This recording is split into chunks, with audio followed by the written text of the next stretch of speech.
Okay, it's me, Shotty4HF, and I'm going to get to the solution as quickly as possible, but here's a very short introduction. I had a new Windows 10 laptop. Sometimes the Wi-Fi would be very good, running fast, and then other times, just randomly on different days or different times of the day, it would be seriously bad, running very slow with really bad upload and download speeds. And I tried every solution I could find online, and none of them fixed it for me, almost to the point that I was about to give up. And then, in one last desperate attempt, I found a setting, and it solved the problem ever since. And I didn't find anything online that pointed to this, so I thought I'd share it. But before I continue, I will say, if you're not sure about changing these settings yourself, then first and foremost get some technical assistance from somebody that knows how.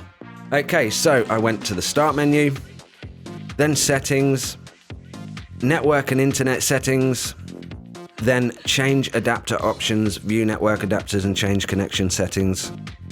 In the list I found my Wi-Fi adapter, right click and select properties.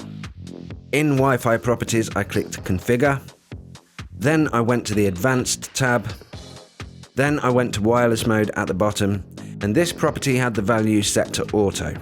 So I changed this, and in my case, I changed it to 802.11 ANAC, and this is what fixed it for me. So these are different standards for the 802.11 wireless network, and I can only assume that when other devices were coming onto the network, it was changing this setting automatically. I'm not entirely sure because I've never had this issue with other laptops connected to this network. Not only did it fix it, but it went from around 70 megabits per second download speed to over 120.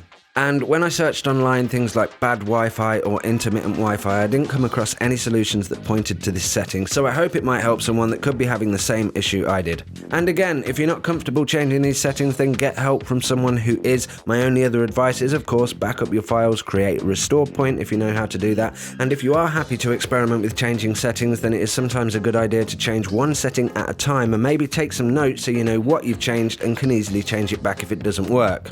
If this solution worked for you, give the video a like and let me know in the comments, and please do subscribe because I will be uploading many more videos this year. You can also check out the music I make by searching Shotty4HF on all the popular music download and streaming services, and follow me on Instagram where you'll get updates about upcoming releases. That's it, have a great day, big thanks.